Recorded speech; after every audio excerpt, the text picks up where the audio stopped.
Ok, hoy día vamos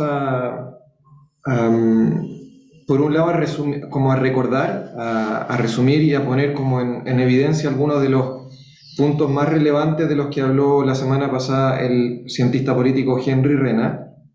Y, pero lo vamos a hacer de inmediato desde la perspectiva de la campaña que ustedes ya están como empezando a anidar, ¿cierto? Como a darle un poquitito más de vida.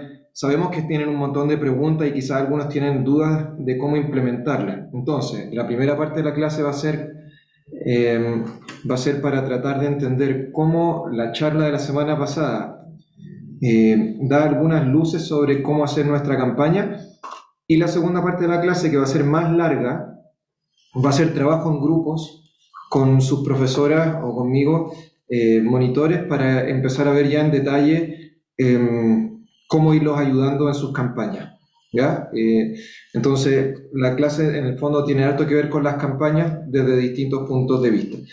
Al final de la clase también les vamos en la tercera parte de los avisos, que es la más breve, les vamos a recordar algunas fechas importantes, lo que viene la próxima semana, y también una evaluación que vamos a hacer ya desde una semana más, desde ahí en adelante, para que no se asusten, no se alarmen, pero para que se preparen bien. ¿Ya?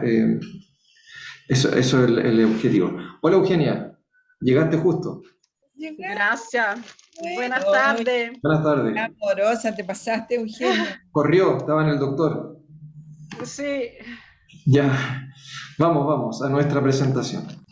Entonces, aquí no vamos a decir nada nuevo, pero sí vamos a enfatizar algunos de los elementos que expuso Henry Rena, como les decía, enfocándolos también en los temas que nos interesan a nosotros, que son principalmente tres: el título, ciudadanía mundial, educación para la paz y liderazgo de servicio. ¿Ya? Esos son los tres ejes fundamentales de este diplomado, y que queremos también que de alguna manera permeen sus campañas, que sus campañas en alguna forma sean, o sea, como muestren esa sensibilidad. Ok. Entonces, lo primero que hizo Henry fue hablarnos de los ejes de la ciudadanía mundial, que él dijo que eran 9, después dijo que eran 7, pero al final eran 8. Los números él no fue muy exacto. A mí me enredó harto, tuve que ver varias veces el video como para saber si yo me estaba equivocando, pero no era así. Él mencionó 8. Bueno, el primero es un punto interesante que nosotros habíamos tocado hace una semana atrás, de hecho, que la ciudadanía global no existe si no hay un amor por lo local. O sea, había una frase, yo me acordé de una frase que una vez escuché por ahí, de una persona que decía: amo la humanidad, lo que me molestan son las personas. O sea, a nosotros no nos puede pasar eso. Cuando uno dice, no, el ser humano es increíble, pero la persona que tengo al lado me carga, no nos puede pasar eso. O sea, la ciudadanía global puede ser, o sea, puede haber un amor a la humanidad solo en la medida en que yo tengo un amor real por las personas que comparten mi ambiente, o si no, fácilmente caemos en la mentira y en la idealización de las cosas, o en, qué sé yo, en discursos, pero difícilmente se concretan. Dice entonces que para que la ciudadanía global exista, debe cuidar la identidad local. O sea, si yo cuido la identidad local, estoy ayudando a la ciudadanía mundial. Segundo, pensar con la cabeza, pero donde los pies pisen. Es una interesante metáfora, ¿cierto? O sea, yo puedo pensar en el mundo entero, pero a partir de lo que me toca, a partir de lo que me toca concretamente. ¿Mm? Y por último, ¿qué estamos dispuestos a hacer en nuestros entornos? Nos preguntaba Henry Rena, y esto ya se puede ir conectando con el liderazgo de servicio, ¿cierto? O sea, uno no piensa en su entorno como aquel lugar principalmente del que puedo usufructuar, o sea, como del que puedo aprovecharme, como te enseñan quizás en algunas escuelas más orientadas en lo económico, ¿cierto? Que puede ser, ¿cómo aprovecho las oportunidades que me da el ambiente? Que también tiene un valor. Aquí es cómo sirvo al ambiente. ¿Cómo detecto aquellos puntos donde yo puedo ponerme al servicio del ambiente en que estoy? ¿Mm? Ok. Segundo punto, arraigo, que la verdad es que es parecido a este primero. Echar raíces en lo común. O sea, él insistía que es importante amar lo comunitario porque lo comunitario tiene un valor, que no nos concibamos como individuos solos en una lucha, sino que somos parte de una comunidad y se merece nuestro aprecio y para ser nosotros mismos tenemos que alimentarnos de ella. La sociedad que reproduce y amplía la vida en común. Eso, la ciudadanía mundial busca eso, ¿cierto? Tercer elemento que mencionaba acá es la geocultura.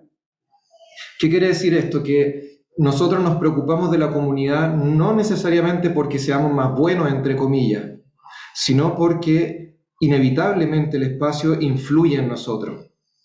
Entonces, si no lo consideramos, estamos como divididos. O sea, si yo quisiera, a propósito de la Catalina que me preguntaba de si yo tenía banda, etcétera, si yo me pusiera a hacer aquí bossa nova completamente, olvidándome que soy chileno, algo quizás me faltaría. Primero que no sé bien el portugués, pero me faltaría algo de mi historia musical. Yo puedo elegir hacer bossa nova, pero tengo que reconocer que hay elementos míos que vienen de otra cultura y aprovecharlos al mismo tiempo. De ahí surgen las fusiones, de hecho. La geocultura, el espacio influye en la construcción social. Por último, la receta, y esto es muy bonito, él lo dijo en un momento como que se detuvo así como una iluminación en un momento, dijo, la receta es cambiarnos a nosotros mismos mientras cambiamos el mundo. Es decir, no podemos querer cambiar el mundo si es que antes no partimos de lo propio, de cambiarnos a nosotros mismos. Todos nosotros escuchamos a los políticos, ¿cierto? Que dicen, tenemos que cambiar esto, tenemos que cambiar lo otro, pero vemos que ellos no tienen ningún deseo de cambiar. Ellos como personas no mueven ningún milímetro, sus sueldos, sus formas de actuar, la forma de pelear entre ellos. Yo siempre pienso en los políticos que pelean tanto y después son los que hacen las leyes de convivencia escolar en los colegios.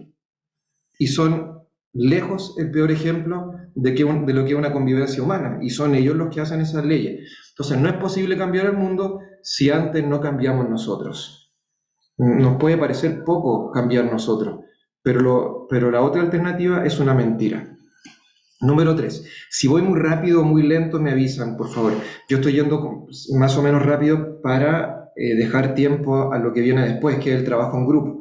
Si alguien queda, qué sé yo, insatisfecho con algo que estoy diciendo, o quisiera una mayor profundización, o comentar algo, le pido por favor que sencillamente hable a través del micrófono o escriba en el chat. Mejor si es el micrófono, porque ver el chat cuando uno comparte pantalla es bien incómodo, pero lo que ustedes quieran. Bueno, sigo. Tercer punto, aprendizaje para toda la vida. Y aquí vemos otro de los ejes que nos interesan a nosotros, ¿cierto? Que ya vimos liderazgo de servicio cuando era ¿qué puedo hacer yo por mi ambiente? En sus campañas también. No es, por ejemplo, no tiene que ser necesariamente crear algo para la comunidad de donde voy a sacar harta plata. No. ¿Cómo puedo hacer algo que sirva a mi comunidad? Y aquí, en cambio, vamos a ver que entra el eje de educación para la paz. La educación, Henry Rena dice que en las últimas décadas hemos caído en una educación muy centrada en lo cognitivo, es decir, aprender cosas, conceptos, etcétera, etcétera, y se ha descuidado lo conductual, es decir, cómo actuamos, cómo sentimos y las emociones que tenemos. Por eso él abajo dice, somos sujetos integrales, sentipensantes, decía él, un término que no existe, creo yo, pero que fue como acuñado, no sé si por él o por un teórico, no me acuerdo. Y él dice, sentir, pensar, actuar, esas cosas van juntas, eso va junto, y si nosotros cuando educamos no lo tenemos presente, producimos un daño. Por eso dentro de estos ámbitos cabe la educación para la paz. O sea, tú no puedes educar a alguien, tú no puedes formar a alguien sin pensar en cómo va a utilizar las herramientas que tú le entregas. Si tú le enseñas a alguien a usar la pólvora, como pasó hace siglos, se puede usar para una cosa o para otra. O Einstein, que creó, ¿cierto?, tenía que ver con las reacciones atómicas de la energía nuclear. Algunos lo podíamos usar para la energía nuclear y otros para la bomba atómica. Entonces, muy importante educar no solo en lo cognoscitivo, sino en cómo pensamos, actuamos y sentimos. Él daba el ejemplo también, ¿cuántos juegos conocen ustedes que hablen de paz? ¿O cuántos juegos conocen que son de peleas, de matarse, de asesinarse? Está lleno. Yo el otro día me puse a pensar, hace un par de días, en las películas. Si uno abre cualquier película en la televisión, el 90% tiene asesinato. El otro día tuve que viajar en avión y las películas del avión, la cantidad de asesinatos, bueno, no es que uno se escandalice porque lo ha visto hace siglos, pero es verdad, o sea, está lleno de matar. La educación para la paz es algo que hay que cuidar. Cuarto, el concepto de ciudadano. Este punto trata de relevar algo que yo creo que es bien importante, que es que desde hace algunos años dejamos de ser, entre comillas dejamos de ser, pero para los medios de comunicación dejamos de ser personas. Si ustedes se fijan, ya no hablan de personas, hablan de ciudadanos y ciudadanas. Para la educación ciudadana, el ciudadano, o sea, todo está en función de quizás como un proyecto político. Y no hay que olvidarse que antes que ciudadanos somos personas.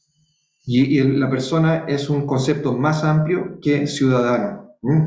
El ciudadano tiene que ver con un proyecto político social. La persona viene antes que eso. La persona es un ser más integral. Y él decía que un daño que se ha hecho en este sentido es que cuando se habla de los ciudadanos chilenos, por ejemplo, se tiende a homogeneizar o a homologar. Y el homologar invisibiliza.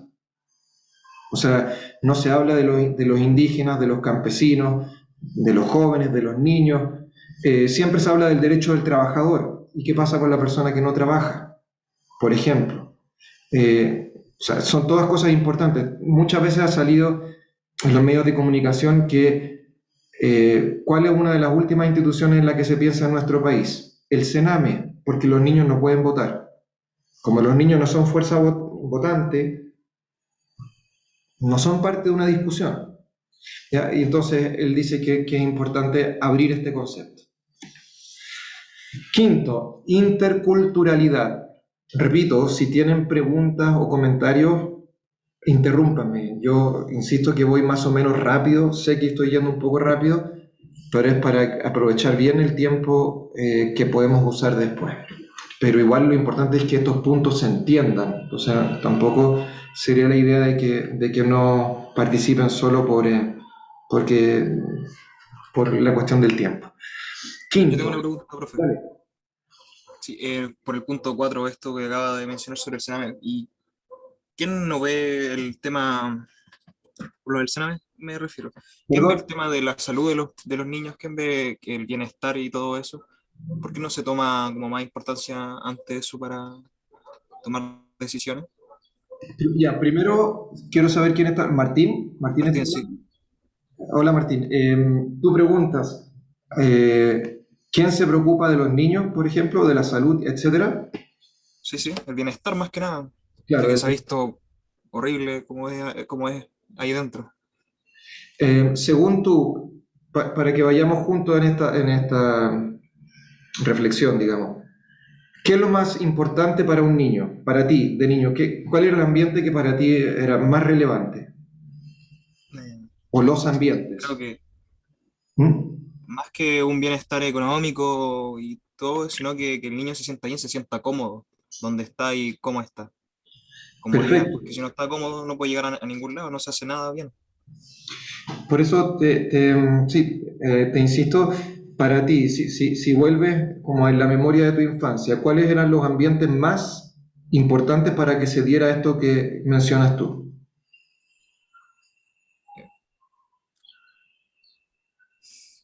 Entregar, estar con gente de confianza. ¿Ya? ¿Y quiénes serían, en general, quiénes son esos ambientes? ¿Dónde están esos? ¿Cuáles son? Claro, depende de la persona, en mi caso son mis abuelos, era mi abuelo. Perfecto. Familia, uno de ellos es familia y algún otro más. ¿No? ¿No? Ellos, al menos ellos los que me representaban como una cara. Pero fuera de ese tema es que si es que no se puede hacia los niños del Sename, sino que brindarle una mejor atención dentro del establecimiento, porque, Claro, es que claro, no podemos llevarlo a una casa, sino que es... te preguntaba eso porque el Estado, Karina levantó la mano y se la vamos a darle de inmediato la palabra, y Carly está diciendo el hogar, y Dominique Serrano dice habitantes, familiar o con amigos. Yo te decía eso porque el Estado, si quiere cuidar a los niños, tiene que cuidar aquellos ambientes sanos para él. O sea, no puede partir de una abstracción, ¿cierto? Entonces, uno de esos ambientes es, por ejemplo, la familia, sea como sea la familia, pero si para un niño es importante, es un ambiente, pero hay más que la familia. El colegio, dice Isidora, ese otro de los que yo estaba pensando cuando te preguntaba, Martín. O sea, el colegio y la familia en general para un niño son ambientes fundamentales. Entonces, el Estado, como una de las formas en que puede ayudar a que los niños crezcan bien, es ofrecerle una buenísima educación. O sea, tú inviertes en los niños cuando inviertes en educación, es una educación de calidad, digna, sea que hayas nacido en la población más desposeída económicamente, como en el mejor barrio, que tú puedas acceder a la mejor educación y favorecer que tu familia pueda ser tal, por ejemplo, con horarios de trabajo de cierto tipo, con buenos sueldos, etcétera, etcétera. Karina, tú habías levantado la mano. ¿Algo se escucha?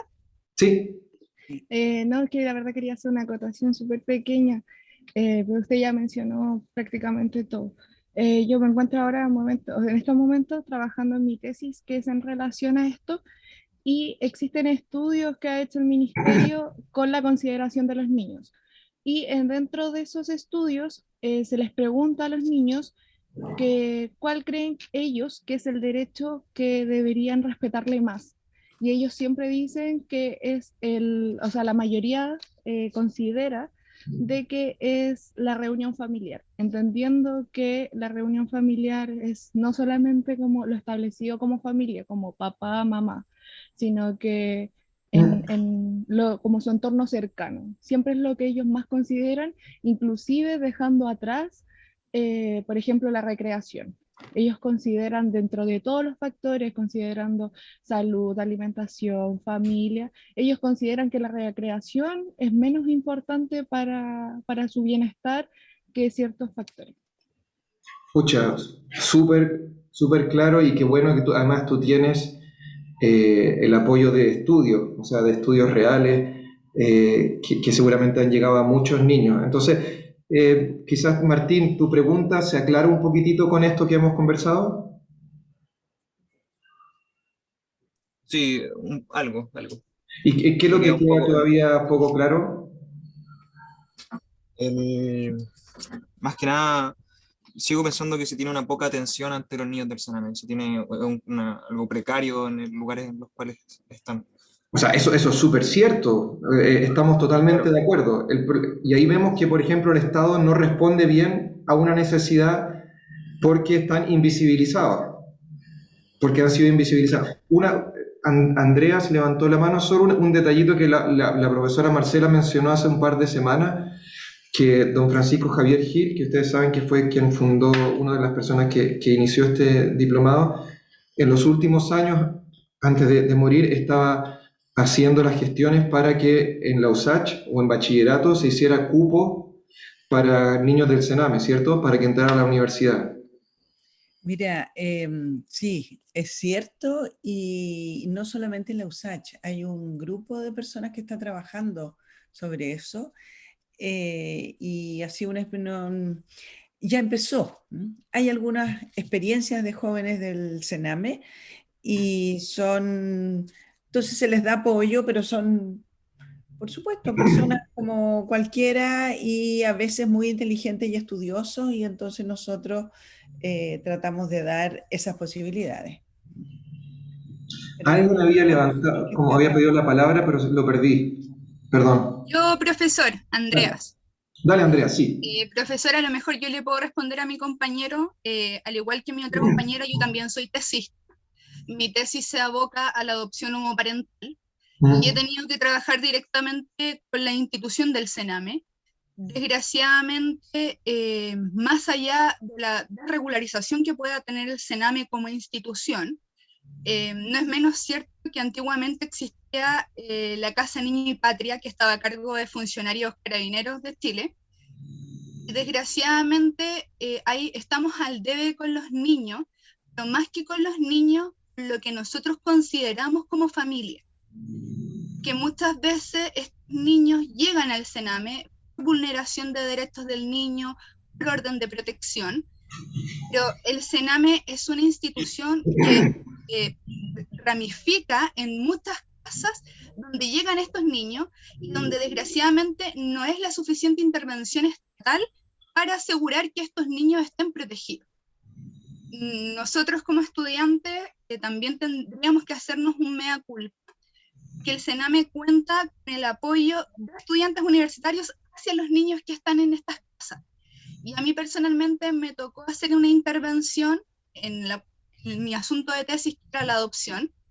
Y cuando uno llega a ver a estos niños, es tanto el afecto que ellos necesitan, que tampoco rendirlo, es llevarle un dulce, es contarles un chiste. Entonces, claro, ¿qué hace el Estado por estos niños? Es pagar una subvención. Piensan que pagando esta subvención se les va a solucionar el problema. Pero aquí estamos al debe con el sistema judicial. ¿Qué es lo que hace el sistema judicial para poder regularizar de forma más rápida, de forma inmediata, estos procesos de adopción? Porque lo que no muchos saben es que en Chile no existe el proceso de adopción. Es el proceso de susceptibilidad, donde los padres son intervenidos para ver si son capaces de hacerse cargo de un menor. Después el proceso de adopción propiamente tal. Pero ¿qué es lo que pasa? Que muchos llegan a la susceptibilidad, se las aprueban, pero el proceso de adopción nunca llegó. Entonces hay un tema de que el niño también se encariña, de que las familias también empiezan a participar de la vida del niño, y de la noche a la mañana ya no lo pueden ver más. Es hacer una crítica también como sociedad de poder regularizar de forma más rápida para que este niño se pueda integrar, ya sea con su familia biológica, llámese abuelos, tíos o primos, o con una familia adoptiva que no lo conozca. Sí, gracias Andreas. Qué bueno que tenemos entonces algunas de ustedes que conocen más a profundidad este tema y nos han ayudado como a conocer más detalles.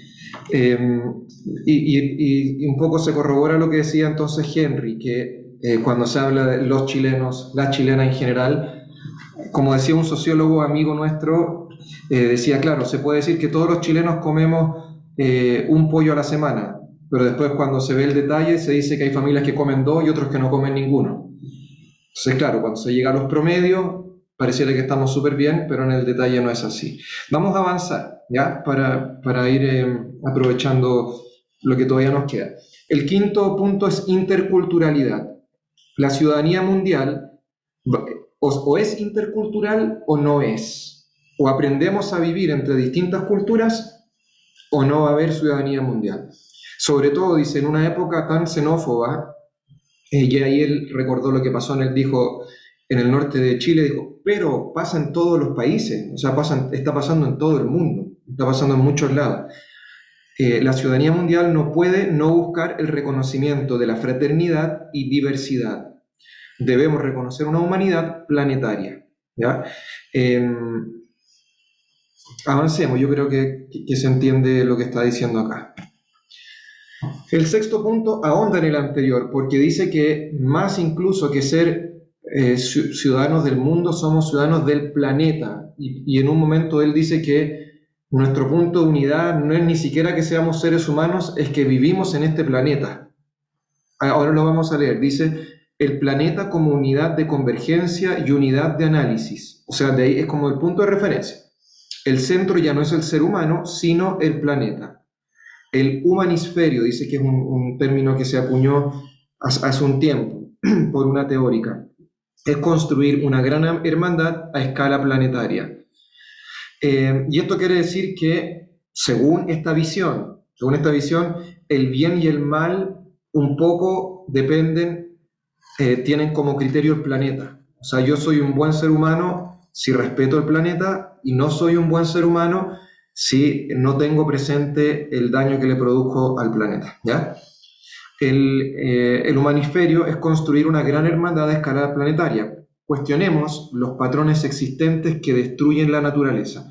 Y él decía, por ejemplo, no basta con decir, bueno, yo gasto menos agua. Yo estaba leyendo un artículo recién de un diario alemán que decía que en Europa algunas personas ya tienen como moda empezar a ducharse solamente 2 veces por semana, porque ya hay todo un reportaje al respecto, que hace bien a la piel. Hay un montón de cosas positivas. Dice que hasta hace 80 años atrás toda la gente hacía así y nadie se consideraba que era menos limpio por eso. Y que hay un montón de estrellas de cine que ustedes, que yo no tengo aquí el artículo, pero que se sorprenderían, que son las que uno más admira, que son los que se duchan 1 o 2 veces a la semana. O sea, pero los más famosos. Bueno, ¿por qué? Porque quieren cuidar el agua para el planeta. Pero aquí lo que dice Henry Rena dice, no basta con eso. O sea, está bien, pero es como que hay que cambiar el patrón existencial. Es como decir, nosotros somos parte de un planeta, entonces nuestras acciones éticas dependen de si favorecen o dañan al planeta. Otra pregunta que pusimos aquí en relación a, esto no lo dice Henry Rena, pero lo ponía yo cuando hacía este resumen, ¿cómo puede el liderazgo de servicio contribuir en este ámbito?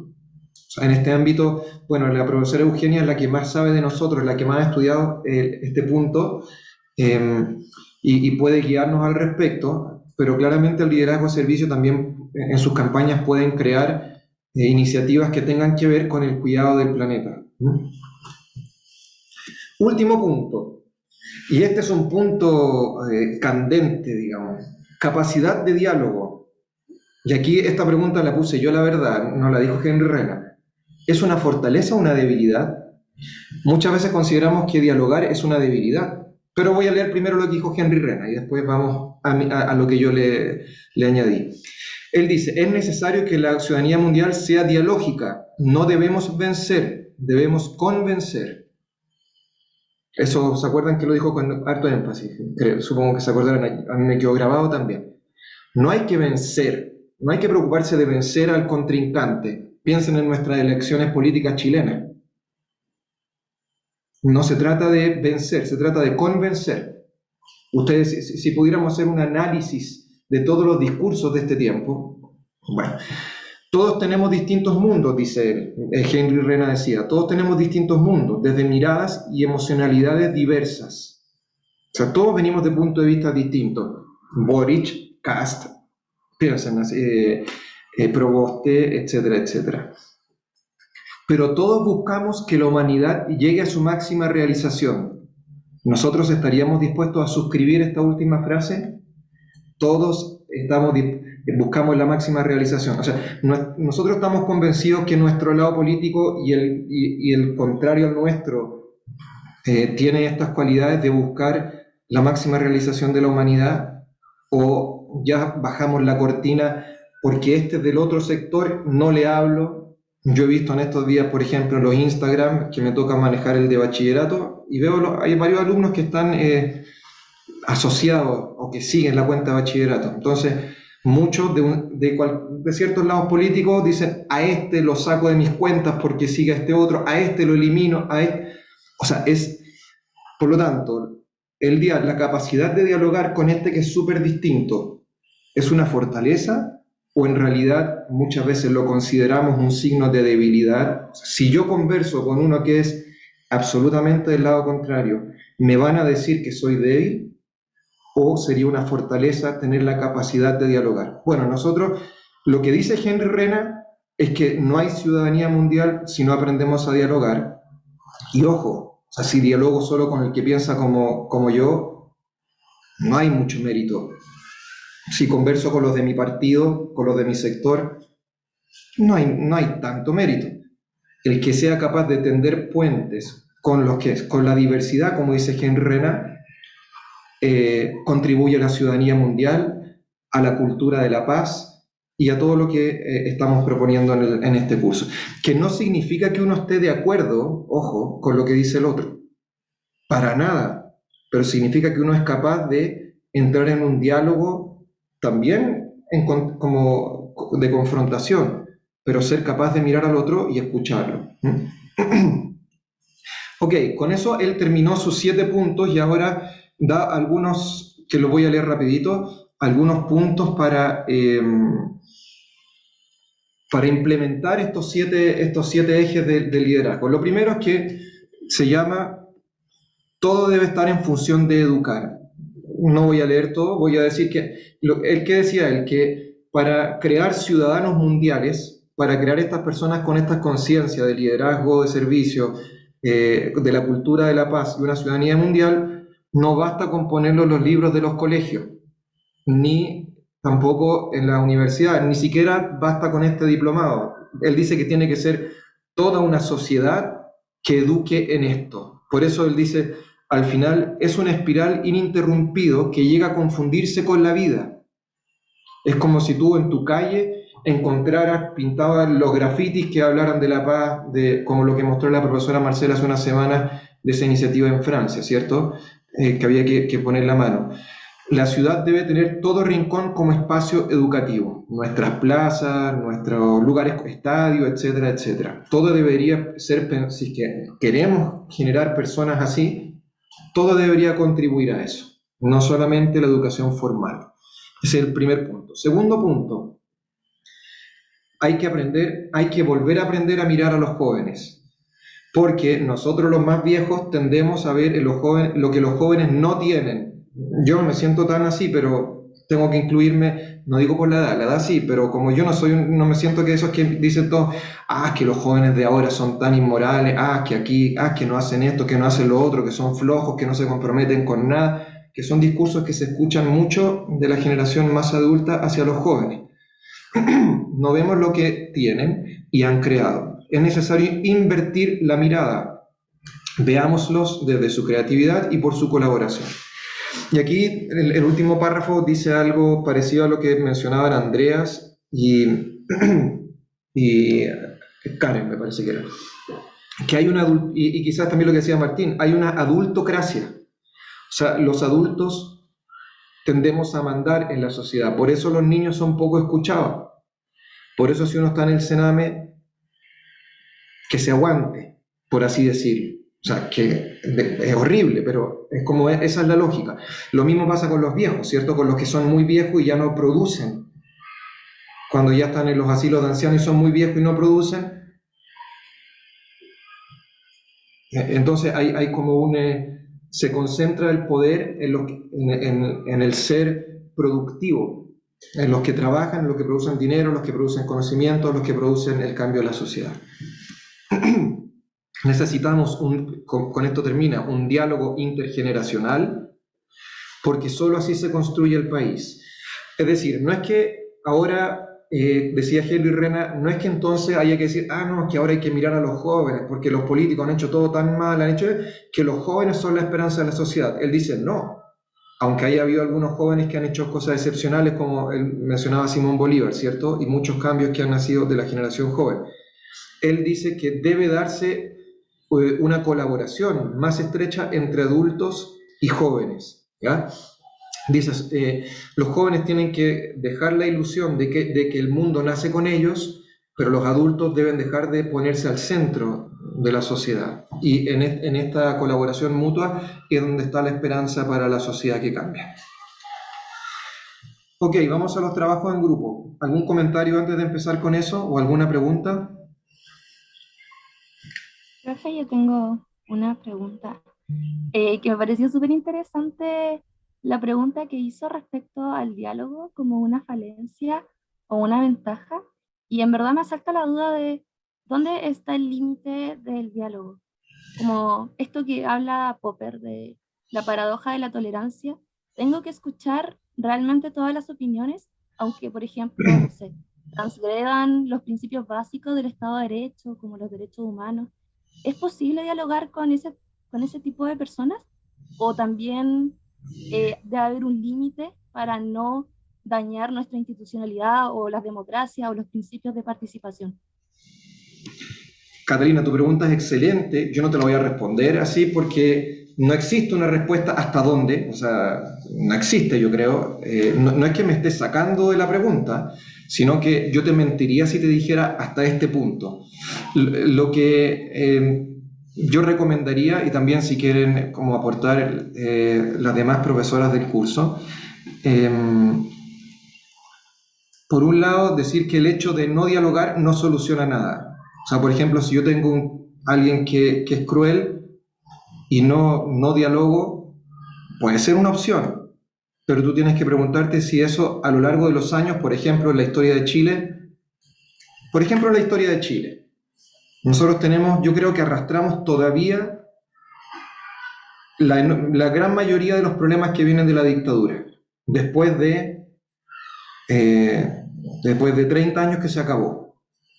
El no dialogar entre un sector y otro ha sido solución. Te lo pongo como pregunta.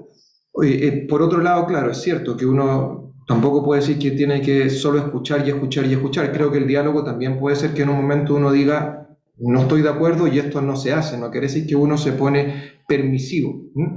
Hay dos manos levantadas que son, veamos, son Eugenia y después Martín. Gracias, Javier. Solamente quisiera complementar o que hablaste e dizer que o cidadão mundial, que nós também podemos dizer intercultural, para responder a pergunta de la estudante que pergunta até onde podemos dialogar, é que uma das láminas se habla de uma diversidade, de uma heterogênea, ¿no? Uma sociedade heterogênea, onde reconozcamos as diferenças. Eu creio que esse é o primeiro ponto da intercultura. Se nós reconhecemos que houve um passado, por exemplo, no caso, para tomar o exemplo que está dando da ditadura, se reconhecemos esse período, se reconhecemos que somos diferentes, se reconhecemos que há imigrantes, que há negros, que há blancos, que há ricos, que há vulneráveis, esse princípio nos permite o diálogo. Pero el principio de ciudadanía global es el reconocer que somos diferentes. Y en esta diferencia se centra esta voluntad de dialogar. Eso quería complementar, Javier. Gracias, muchas gracias. Martín. Y después de Martín está Paula. Esto que dijo la profesora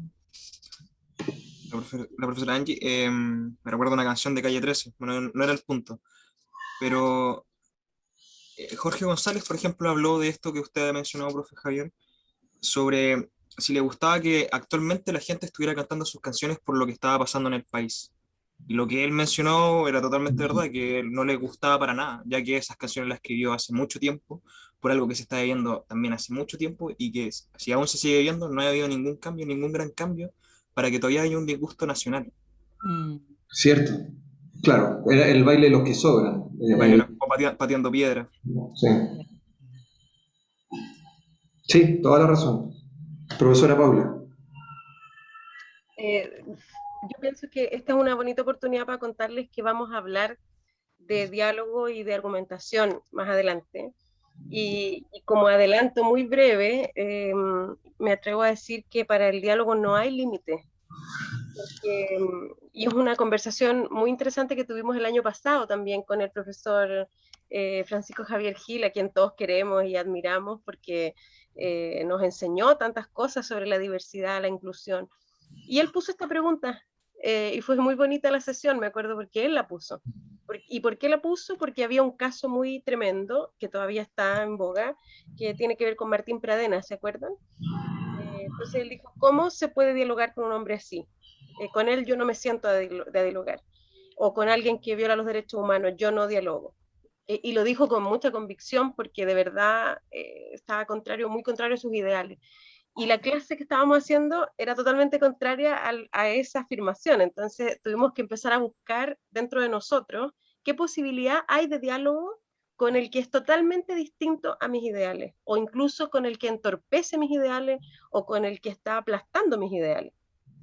Y llegamos a dos conclusiones muy bonitas que pienso que las vamos a profundizar más adelante. Una es que nadie, nadie puede quedar fuera de la capacidad de diálogo por dos cosas muy básicas que tienen que ver con la teoría argumentativa, pero sobre todo con nuestro deseo. Uno, que si nosotros queremos servir a los demás, entonces también puede ser ese diálogo una posibilidad de cambio, quizá no a corto plazo, pero el ser humano es una persona susceptible de cambio toda su vida. Entonces quizá en ese diálogo, esa persona absolutamente contraria o que está incluso en contra de los valores humanos, quizá en alguno de esos diálogos haya una esperanza de cambio para esa persona. O sea, si lo dejamos aislado de la sociedad para siempre, ¿qué oportunidad va a tener de cambio y de diálogo con otros que sí hayan entendido lo que son los derechos humanos, por ejemplo? Después vimos otra cosa, por ejemplo, ese hombre tiene que enfrentarse a un juicio y ese líder que está frente a él en el juicio, que es el juez, tiene que dialogar con ese hombre y hacerle entender, aunque no lo entienda en el momento, pero su misión es hacerle entender por qué está violando los derechos humanos, por qué esa persona tiene que ser castigada socialmente, por ejemplo. Y esas son algunas razones, pero hemos encontrado otras más por las cuales el liderazgo que nosotros hemos escogido, que es el liderazgo de servicio, no tiene capacidad, o sea, perdón, no tiene límite de diálogo. En cambio, por ejemplo, los liderazgos empresariales o los liderazgos que tienen que ver con el emprendimiento sí tienen muchas más limitaciones al dialogar, porque su objetivo no es servir, su objetivo es, por ejemplo, ganar una competencia. Entonces ahí si yo me cierro a ciertas cosas, quizás me conviene incluso. Pero en este liderazgo no hay límites para el diálogo, porque todo puede pasar. ¿Y por qué puede pasar? Porque el ser humano está en proceso de cambio continuo hasta el último día de su vida. Entonces, en algún diálogo podemos cambiar, él y yo. No sé, eso quería adelantar, porque es parte de las clases que vienen más adelante. Gracias, profesora Paula. Francisca Pérez y Marcela Orellana. No, bueno, buenas tardes. Estaba pensando, bueno, primero entendiendo el diálogo como lo opuesto a la violencia, ¿cómo podemos hacer que el diálogo sea una opción válida, por ejemplo, en nuestro contexto político actualmente, ya que se legitima mucho la violencia actualmente como forma de lucha? ¿Cómo podemos? Porque a mí algo que me encantó y que me dejó muy marcada, bachillerato sobre todo, fue el tema de la educación para la paz. Por validar, y lo que pasa es que a propósito como de las redes sociales, que se hizo viral una imagen que decía, nada, ningún cambio se logró con paz, sino que todos fueron con violencia. ¿Por qué ahora? O sea, ¿cómo podemos ayudar a otras personas a entender de que en realidad no somos esclavos de una línea temporal, no tenemos que hacer lo mismo, no estamos determinados por las mismas formas de los tiempos pasados o sea, en cuanto a violencia? Entonces, pero ¿cómo podemos nosotros hacer como esa necesidad de diálogo, de que con diálogo sí se pueden lograr cambios, con diálogo sí se pueden lograr transformaciones sociales, políticas? Esa es mi pregunta. Muchas gracias, profesora Marcela. Antes de poder contestar, escuchemos a profesora Marcela. Qué bueno escucharte, Francisca, porque fue casi una introducción a lo que yo quiero decir. Y también me llena de alegría escuchar cómo te sirvió en bachillerato lo que tú aprendiste sobre educación para la paz. Pero yo quería contar que, y tratando de responder también, volver al tema, la Catalina siempre. Leí el otro día un artículo, una entrevista a un sudafricano que entrevistaron en la tercera, me parece, pero lo entrevistaron a raíz del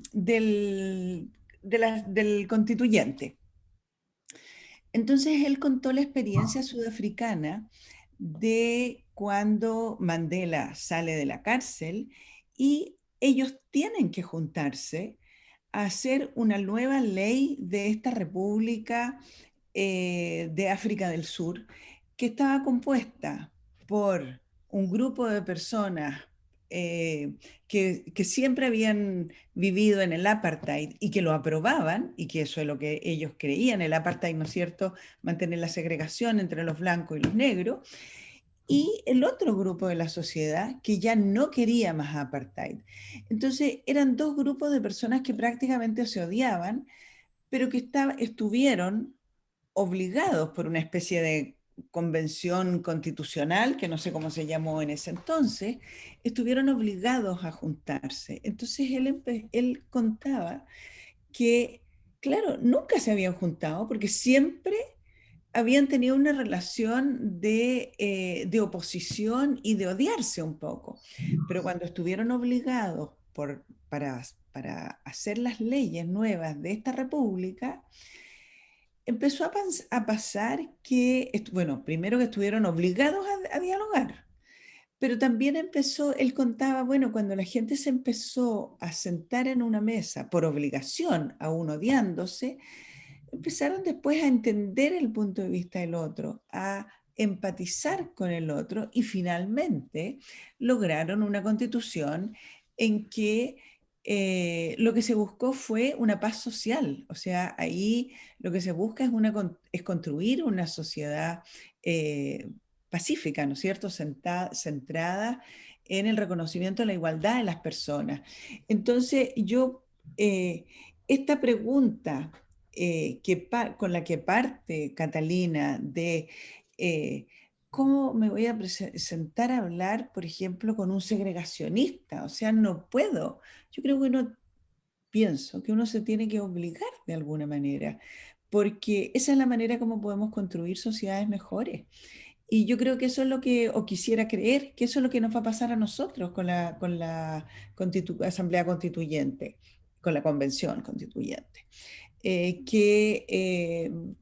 Se están juntando personas que a veces están completamente contrapuestas, pero están obligadas a dialogar y por lo tanto a entender el punto de vista del otro y avanzar hacia la construcción de una sociedad mejor, que tiene que ver con construcción de la paz. No sé si aporté algo, pero yo creo que sí. Ojalá. Claro, sí. Me acordé de otro ejemplo que usted nos daba hace unos como 3 años de una orquesta Yavan, algo así, que es una orquesta formada por jóvenes, escuchen, israelitas y palestinos, que ustedes saben que ellos se matan diariamente. Es una orquesta formada por ellos que existe hace unos 15 a 20 minutos. Es un tremendo ejemplo a través de la belleza y recorren todo el mundo. El director de orquesta es un argentino judío que se llama Daniel Barenboim, que es uno de los mejores directores de orquesta del mundo y pianista también. Y el que financia la orquesta es un palestino. O sea que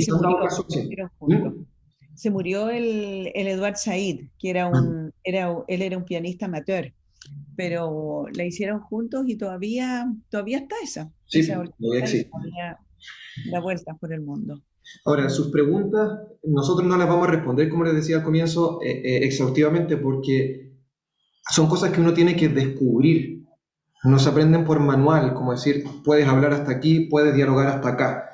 Realmente son cosas que descubre, pero una cosa fascinante, jóvenes, es cuando uno descubre algo en una persona que uno consideraba un enemigo.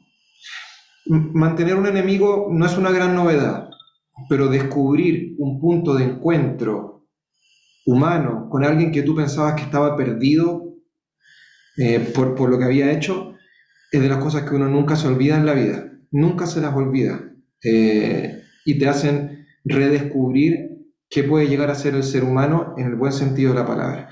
Ya, vamos a dejar un tiempo, la conversación es fascinante y todos nos apasionamos porque como que toca lo más íntimo de nosotros, pero también es importante que ustedes se vayan con un poquito más de claridad respecto de sus campañas. Entonces nos quedan 25 minutos más o menos, a ver, 20 y tanto.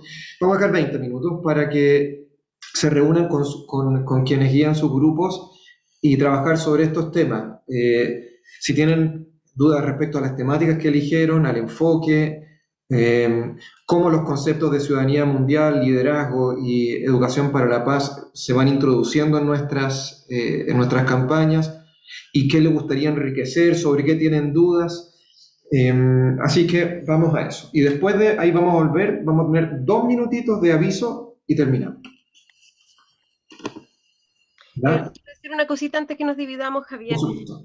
No se preocupen si hoy día no se agotan todas las temáticas sobre la campaña, porque la próxima semana tenemos una charla, pero después tenemos clases donde se va a abordar por grupos de nuevo la campaña. Así que hoy día, claro, lo empezamos a abordar, pero no se preocupen si no se alcanza a terminar. Porque el diálogo siempre se hace corto en los grupitos. Perfecto, y también pueden escribirnos, preguntarnos, etcétera. Ya, aquí ya empezamos. Acuérdense que ustedes tienen que elegir a qué grupo van. Son siempre los mismos grupos. El grupo número 1 es de la profesora Eugenia, la profesora Paula es 5 porque es romana. El número 2 la profesora Paula, la profesora Marcela 3 y yo grupo 4. El profesor Felipe Donoso va al grupo 4. Ya es un asiduo. ¿Cuántos minutos tenemos, Javier? 20. Gracias. 20 minutos. Nada. Si alguien no logra entrar en su grupo, me avisa y yo lo asigno. Pero aparece el grupo en la pantalla, ¿no es cierto? Sí, les debería aparecer las opciones y ustedes eligen. A mí no me aparece nada. Ya, A mí tampoco. Eugenia Sala 1, Marcela es 3, Paula es 2. Browner es 2.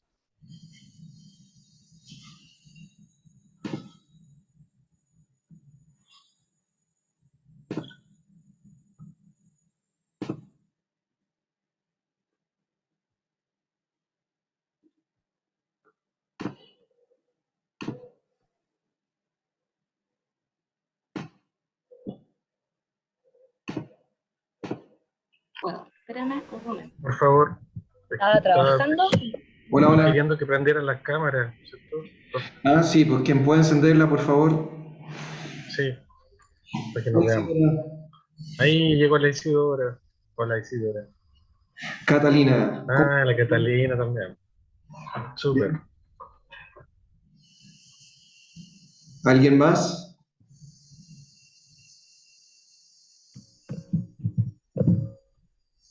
Dominique Serrano. Hola. Estoy bueno, Dominique. Es que estuvo en una fonda. La Dominique parece que... Por eso. Tengo que sacar el fondo, se me olvidó. No importa, no importa. ¿Qué importa? Yo me gané el 18, digamos. Sí, ya pasó el 18.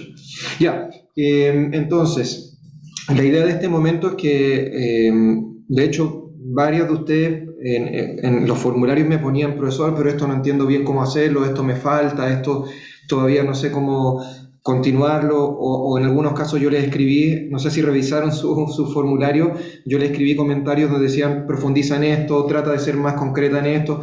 Entonces aquí la idea es que sea abierto, comenten todo lo que quieran, aprovechemos lo mejor posible este tiempo.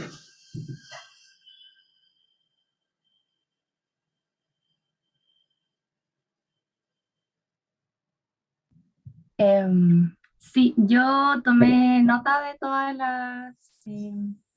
los comentarios que me había hecho, y sobre todo porque de hecho este es un proyecto que llevo pensando hace un año y ahora lo estoy empezando a concretizar. Entonces esto me está ayudando muchísimo, sobre todo el tema del financiamiento, porque ahí me había hecho un comentario sobre cómo financiarlo, pero lo estoy viendo, ya lo estoy resolviendo. Y si se fijan, yo les pregunto eso no porque, a ver, no porque necesito que a mí me justifiquen nada, es porque es como una ayuda a ustedes para que concreten, porque a uno siempre le pasa que tiene ideas bonitas, pero después en lo concreto se enreda. Entonces, la idea es poder ayudarlas en esto concreto, cómo conseguir plata, chuta, qué puedo hacer, cómo puedo... Y Catalina, ¿pensaste en algo al respecto de...? Sí, lo que pasa es que soy ayudante, entonces he hablado con un profesor y él me va a ayudar a postular a un fondo dentro de la vicerrectoría. Qué bueno. Y también piensas tú conseguir, porque tú vas a conseguir abogados, ¿cierto? Abogadas, abogados. Sí, eso ya lo pensé también. Lo que pasa es que dentro de mi carrera, al tercer año nosotros podemos trabajar derechamente. El tema es que se puede crear una defensoría como está en la Universidad de Chile, que existe una defensoría, pero es general, como derecho penal y cosas así. Pero esta sería una defensoría de la mujer autogestionada por mujeres feministas de la carrera que están interesadas y que son profesoras y estudiantes, con las que ya me he comunicado anteriormente porque han tenido interés como en este proyecto. ¿Y habrían algunas dispuestas a trabajar de manera voluntaria? Sí, es que esa sería la idea, porque precisamente la idea de una defensoría es que además de ayudar a la sociedad, nosotras como estudiantes adquiramos los conocimientos. Entonces es como una práctica básicamente para entender mejor. Tiene una ganancia mutua en cierto sentido. Te recomiendo, esto quizás me equivoco incluso, pero que por un lado tú pienses, bueno, pienses a cuánta gente quieres llegar los primeros meses. Uno tiene que ser un poquito como concreto en estas cosas para que no te sobrepase. Por ejemplo, tú puedes decir en los primeros 3 meses, yo voy a tener 3 voluntarias, cada una me va a dar 2 horas a la semana, te invento, y eso me va a permitir 6 atenciones semanales. Tú puedes partir así. Yo me acuerdo que hace 25 años, 20 años, unos amigos míos que eran igual que tú, que estudiaban leyes, hicimos un consultorio jurídico gratuito en una parroquia en la comuna de Los Espejos, que la gente llegaba ahí, qué sé yo. Y era igual, o sea, ellos tenían que determinar cuántas horas tenían a la semana. Bueno, que por un lado pienses eso, una sugerencia, y si es que tienes fondo, con cuántas personas pagadas puedes contar y con cuántas personas gratuitas. ¿Por qué te lo digo? Porque a mediano plazo también sucede, conociendo al ser humano, que la gente se aburre. O sea, bueno, pero esta cuestión es gratis, me sale una cuestión, me pagan unas lucas, me voy. Entonces tú tienes que asegurar, por un lado, algo que tenga un sustento económico y además tener algo de gente voluntaria. Te repito, es solo una sugerencia y puede que me equivoque, pero quizás te conviene. Sí, lo voy a analizar. Y también otra cosa que me complica aún es el público objetivo, porque como sería algo de facultad hacia exterior, no sé si abarcar solamente la comuna, si abarcar solamente dentro de la universidad, asistiendo a mujeres funcionarias o estudiantes. Entonces eso me tiene un poco complicada porque no sé con qué iniciar. Como... Ahí también, viendo la experiencia de estudiantes de los años anteriores, quizás tú puedes partir tú puedes tener una meta o como un horizonte de llegar a un cierto espectro amplio, pero si tú sabes que, por eso te decía lo de las voluntarias es importante, si sabes que los primeros meses vas a contar con 3 personas que te dijeron que sí, segura, tú parte con algo que te permita abarcar de una manera adecuada con esas 3 personas. Entonces tú puedes decir, voy a partir con la facultad, puedes partir con la facultad, qué sé yo, 2 meses, plan piloto.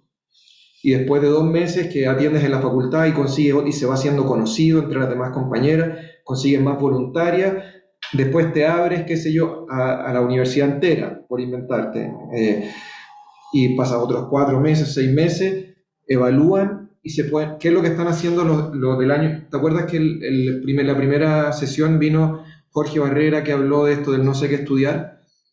El partido súper chiquitito. Y a medida que ve que se va entusiasmando, la gente está creciendo. Lo mismo otra niña que mostramos el video hace 2 semanas que empezó con la digitalización de la tercera edad. ¿Se acuerdan que vimos ese video? Ella partió porque su abuela tenía esa necesidad, o sea, en un barrio chiquitito en La Serena, y ahora se asoció con uno de Temuco y están agrandándose, ¿te fijas? Entonces puedes hacer así también. Partir con los chicos, pero no quiere decir que te vas a limitar a eso. Es con las fuerzas reales con las que quieres partir, porque ahí uno se equivoca también, o sea, tienes la posibilidad de irte equivocándote a pequeña escala, cosa que cuando crezca a gran escala o a mediana escala, ya tienes cierto aprendizaje. Sí, me hace mucho sentido. Como dicen por ahí, el que abarca mucho, poco aprieta. Sí, exactamente, exactamente. Dominique, Isidora, ¿alguna pregunta? Yo tenía una pregunta. Dominique y después Isidora. Vamos. Por ejemplo, en el tema de los recursos monetarios, ¿hay algo como un aporte del Estado o algo así que pueda ayudarme? ¿Qué es lo que vas a hacer tú? No me acuerdo. Era lo de las consultas psicológicas. Lo de... aquí lo tengo. espérame.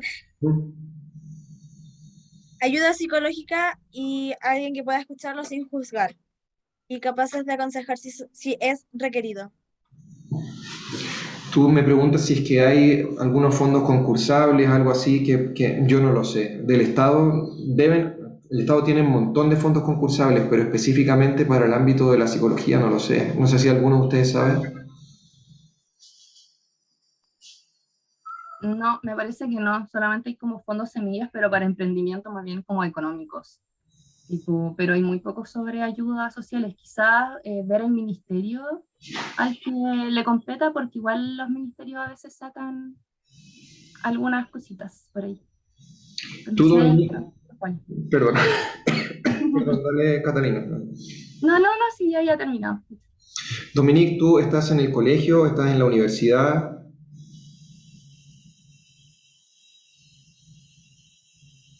Se parece que se desconectó. Está en el colegio. Ah, ¿es de tu Yo- colegio, Felipe? Sí, sí.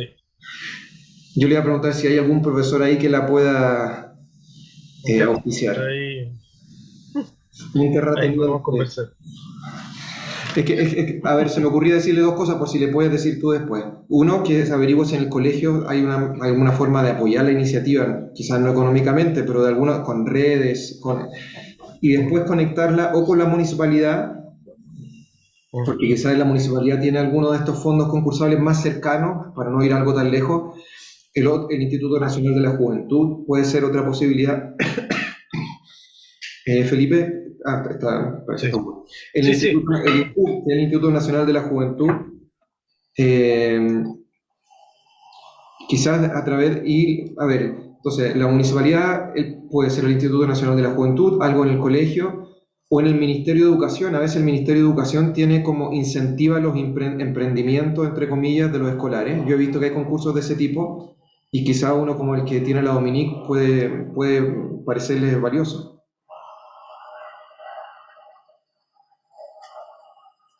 Perfecto.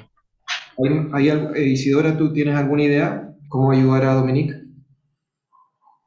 Me parece que la otra vez había visto a una propuesta, no me acuerdo, no era como más dirigida como al ámbito ambiental, pero eliminé ese correo. Pero me recuerdo haber visto algo como tal, ¿Pero de dónde venía? que no me acuerdo, porque fue como esos correos que uno ve un poco por Sí, encima, es como y lo en las elimina. mías y los paso. ¿Qué, Isidora, tú? ¿Qué vas a hacer tú? Yo estaba con el proyecto este de informar sobre el consumo de lo que es como ropa y todo Ah, eso. sí. Sí, estaba un poco con eso. Ahora mismo lo estoy corrigiendo a partir de lo mismo que usted me había como punteado y tal. Entonces estoy como corrigiendo y tal. En la semana igual lo voy hablando un poco con un profesor que hace hartos proyectos, por así decirlo. Entonces como que igual me va guiando un poco. Entonces estoy más que nada en eso. Cuéntanos para que Catalina y Dominique conozcan un poco tu proyecto, a ver si también tienen ideas para ti. Ya, de lo mío, lo que un poco lo que más me complica es que, ¿cómo se llama? Que no No, quiero que pero- solamente se quede en la... Pausa. Primero, cuenta un poco de qué se trata, después cuenta lo que te Ya, complica para que sí. Catalina y Dominique lo conozcan. Mi proyecto era sobre, entre comillas, mediante redes sociales y tal, informar sobre lo que es en la parte de- de- de textiles, Sí. sobre todo de las prendas, de los materiales, de como la fiabilidad que tienen, del uso, de cómo hacer, ¿cómo se llama? El impacto que tienen finalmente ambiental, porque algunas duran muy pocas, otras se producen a partir de ciertas cosas, eso básicamente. Entonces ya explican un poquito de lo que es. El problema que siento yo que tiene mi propio proyecto, que es donde se me cae, es en que posiblemente, o que no sé si posiblemente, pero que puede pasar, de que se quede como en algo muy teórico y que como que no me aseguro que el hecho de que alguien lo lea, como que lo ejecute, como que le vaya a sacar provecho, que puede quedar como una lectura muerta, por así decirlo. Sí, y otra observación que yo te hacía a ti y a otras, me avisa Felipe que también está Lilian Soto para que después participe, es que ustedes muchas veces ponen, voy a comunicarlo a través de redes sociales, pero eso claro, al ser muy fácil como vehículo comunicativo, también está muy saturado. O sea, todos vemos las redes sociales y uno recibe noticias de todos lados, de todo el mundo, claro. Es verdad que te selecciona las cosas locales, pero hay que ver cómo llegar al público objetivo. Si ustedes dicen, para llegar a mi público objetivo, redes sociales, puede ser, pero hay que pensar cómo llegar más al ámbito. Yo le decía, por ejemplo, a Catalina, ahora me acuerdo, tú puedes ir, si tú vas a hablar como una defensoría de la mujer, ¿cierto? Qué sé yo, a lugares donde tienden a ir más las mujeres o donde van a denunciar maltrato. Si tú vas fuera del, qué sé yo, de la municipalidad o fuera del consultorio, pones unos carteles porque sabes que las mujeres van ahí. O sea, hay que tratar de ser un poquitito más creativo pónganse en el lugar. O sea, ¿dónde encontraría yo tal cosa? Quizás en el kiosco que está en la esquina. ¿Mm?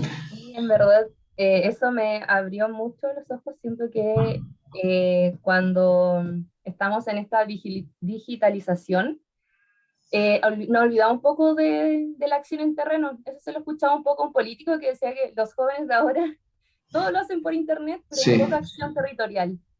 Y eso fue como, uy, claro, tiene razón, porque quizás mi público objetivo obviamente también son niñas y adolescentes, pero también son madres o ancianas que no tienen el acceso a internet o no están acostumbradas a las redes sociales. Claro, o puede ser que incluso una joven, estoy todo el rato mirando Instagram, pero ve otras cosas y va, qué sé yo, a darse una vuelta, a la botillería, por inventarte, y ve un cartel ahí.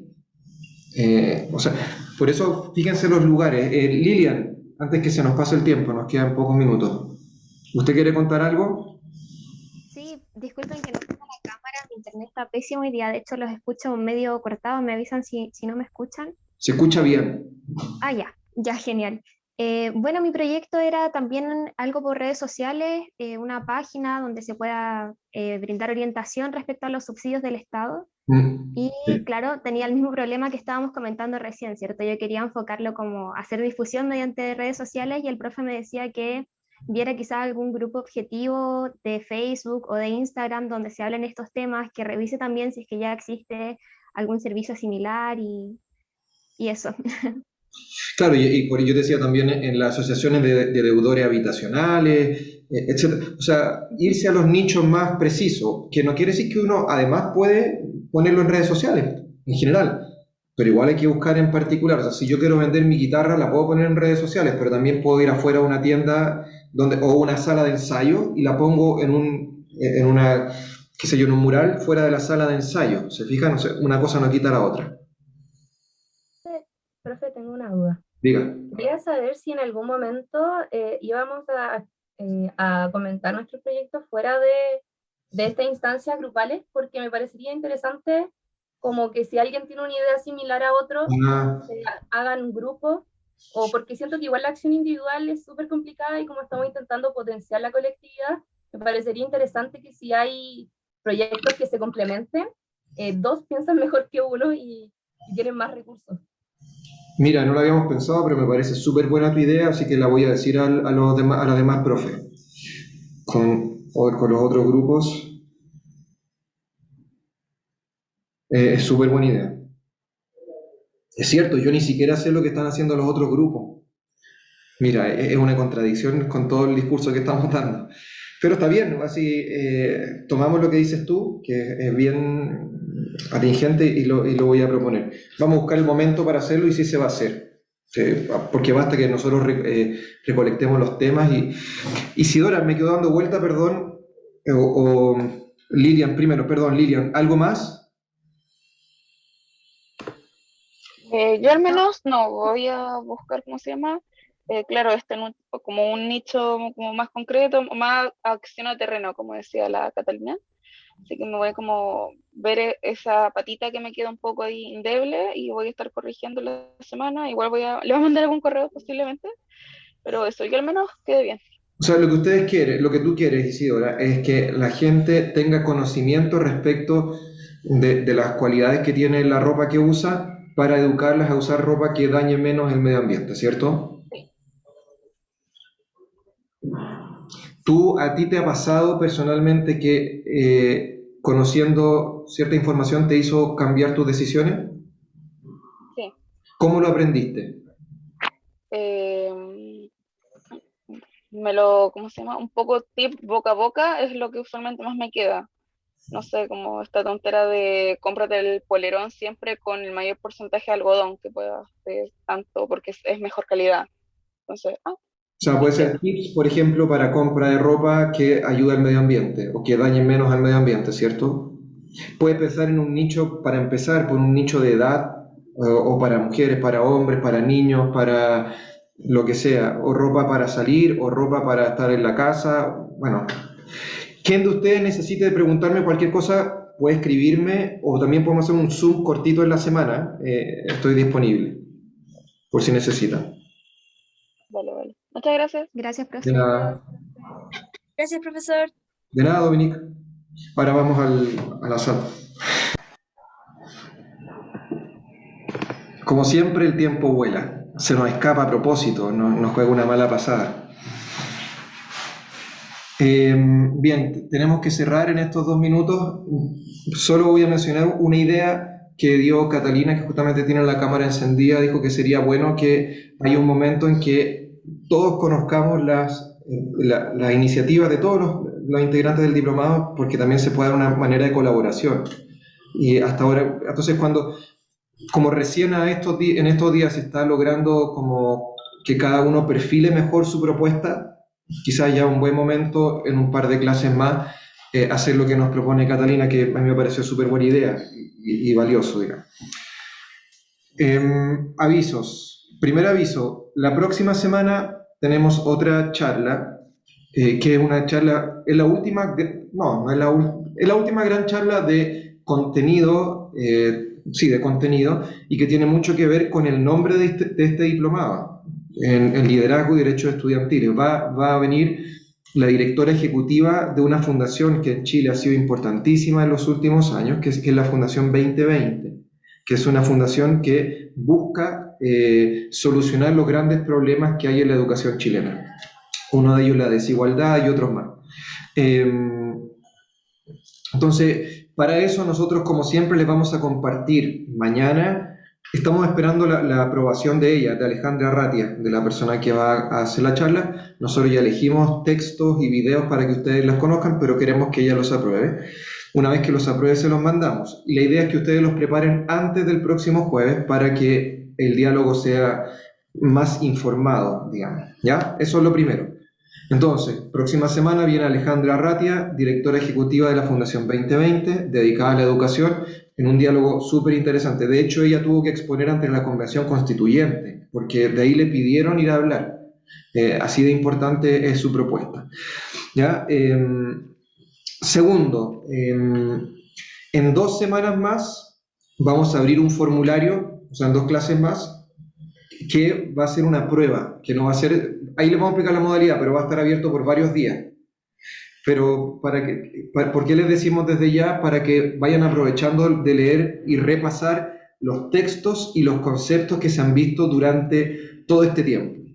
Todo este tiempo, o sea, la charla de Henry Rena, lo del Ubuntu, la ciudadanía mundial, el liderazgo de servicio, etc. Todo lo que hemos visto como teórico va a ser parte de esa segunda prueba. Vayan retomando los textos, pueden ver las clases grabadas que quedan en la lista de reproducción de YouTube, etc.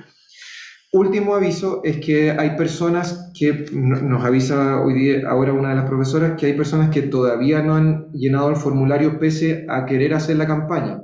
Entonces esas personas tienen plazo hasta mañana, y ahí se cierra definitivamente el formulario, no sé si definitivamente, pero se cierran los formularios. Siempre hay que estar dispuesto al diálogo, y ahí vamos a tener claro cuáles son las campañas que vamos a perfilar, y justamente lo que decía Catalina, de poder quizás retroalimentarse y ayudarse entre ustedes. Pueden hacer de repente campañas que son como complementarias y entonces las hacen en el mismo sector pero con cosas parecidas y se van ayudando. Sería genial. ¿Algo más que decir, profesoras? Sí, algunos me decían que no la han llenado porque tienen distintas opciones de campaña. Se me ocurren 2 o 3 ideas, por eso no la he llenado. bueno, por último pongan todas esas ideas o elijan una, porque este borrador no es que con esto no hay cambios de aquí en adelante. Si tú haces este borrador y después haces cambios, no hay ningún problema, pero no se queden sin enviar su tarea, ¿ya? Pueden escribir ahí, estoy entre estas dos cosas, y ahí les vamos ayudando, o poner una de esas cosas y en el camino la vamos mejorando o cambiando. Perfecto. Profesora Eugenia, profesora Marcela, ¿no? Bien.